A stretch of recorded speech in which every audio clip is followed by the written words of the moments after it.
Good morning, children.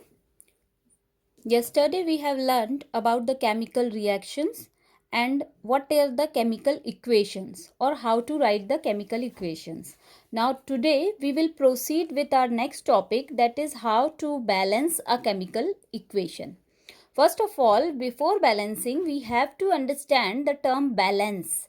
Balance means the number of atoms in the reactants should be equal to the number of atoms in the products. That is called balancing of any equation. If we are having any equation, chemical equation, so we have to balance that equation in which the number of atoms of the reactant should be equal to the number of atoms of the product. We are taking one example for understanding that. The example is Fe, iron, react with water to form Fe3O4 and hydrogen.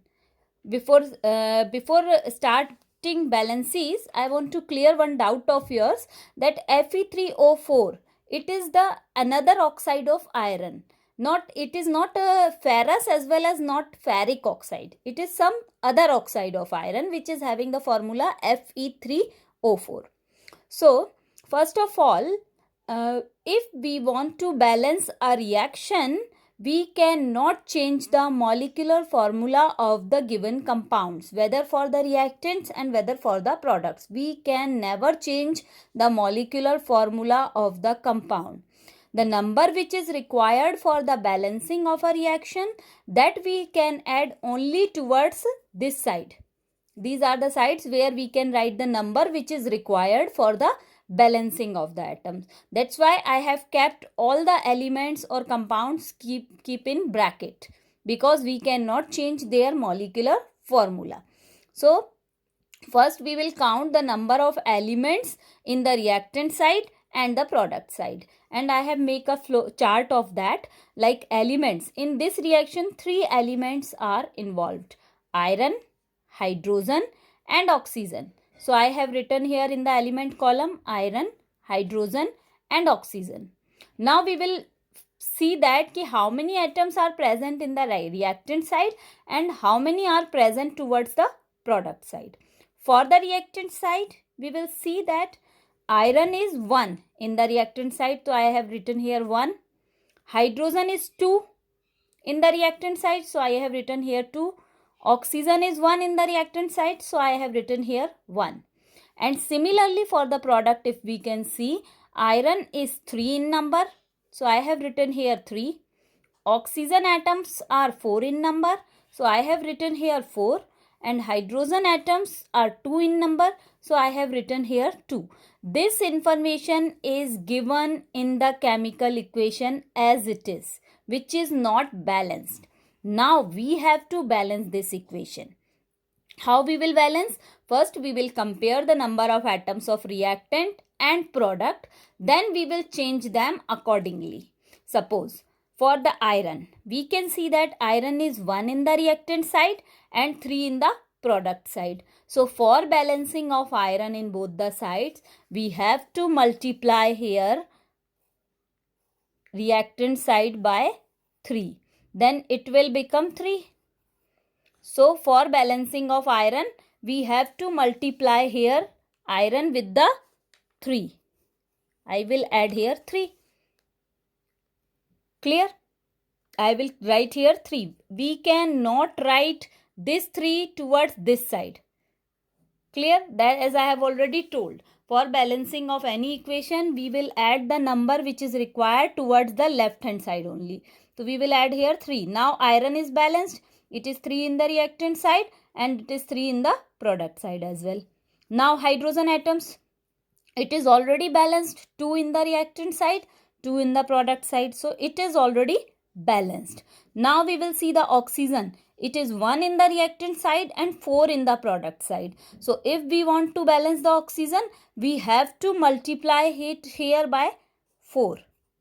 Then it will become 4 towards the reactant side. Now we will multiply this by the number 4. We will add here 4. So oxygen becomes 4 in the reactant side and it is 4 in the product side. Clear? So oxygen is balanced.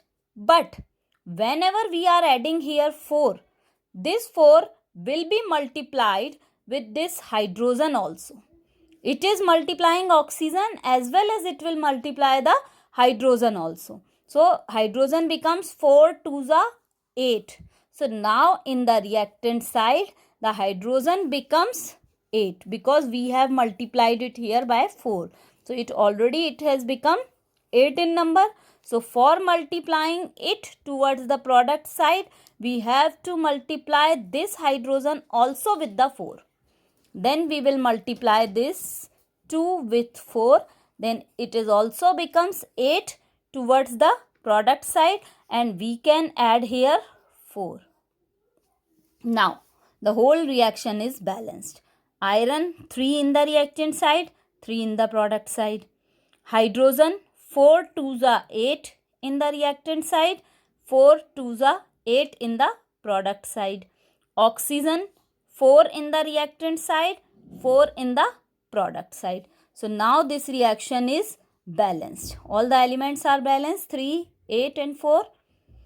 So this is the balanced equation. We can write the balanced equation in this manner.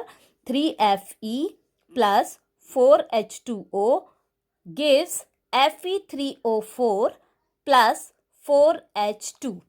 Children, this method is called hit and trial method that we are using for balancing of an equation. Clear? So this is one of the example of balancing of a chemical equation. Now, next we will proceed for the next example.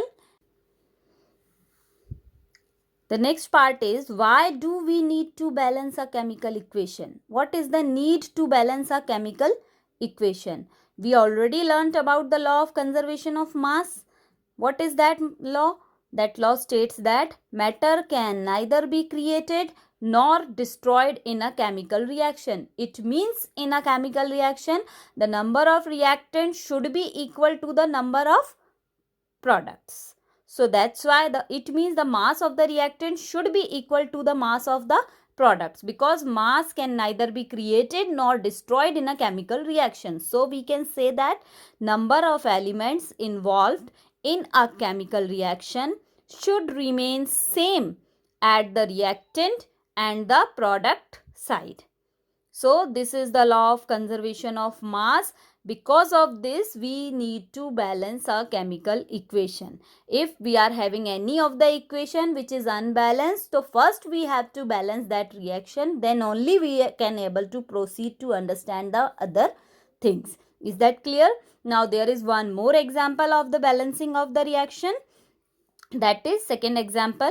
Word equation I have written here. Like suppose I am saying the statement, if a magnesium ribbon is burned in air, it forms magnesium oxide.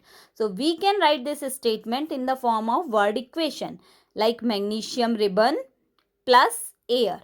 When it burns in air, it gives magnesium oxide. This is called the word equation that I have written from the statement. Now we have to write this word equation in the form of chemical equation. This is the form of chemical equation, that is magnesium ribbon. For that we have written here symbol Mg, and as we know that magnesium ribbon, it is a solid compound. So that's why I have written here physical state also in the bracket. It will be in the form of solid. Plus air, it means it is reacting with oxygen which is present in the gaseous state. So that's why I have written here in bracket G for the gaseous state. It forms a powder of magnesium oxide. Powder means it will form in the form of solid. So that's why I have written here the formula magnesium oxide, right in bracket solid. How this formula has framed, that I have already taught you in the previous lecture. Now we have to balance this equation. This is the only the chemical equation. Now for balancing this equation, what we have to count? We have to count the number of atoms of the reactants, and we have to count the number of atoms at the product side. Like if we are talking about magnesium, it is 1 in the reactant side and it is 1 in the product side. Means magnesium is already balanced. But If we are focusing towards oxygen, it is 2 in the reactant side and it is only 1 in the product side. So for balancing the oxygen, what we have to do? We have to add here 2 for the balancing of this oxygen atom. Now whenever we are adding here 2, the oxygen becomes 2. So oxygen is balanced in the reactant as well as in the product side. But now the magnesium is unbalanced, because now the magnesium becomes 2 in the product side and 1 in the reactant side. So what we have to do? We have to add here also 2 for the balancing of the magnesium atom. Whenever we will add here also 2, then magnesium will also be balanced. And this chemical equation becomes a balanced equation, which can be written as 2Mg plus O2 gives 2MgO. Now this is the balanced equation. Is that clear? Thank you.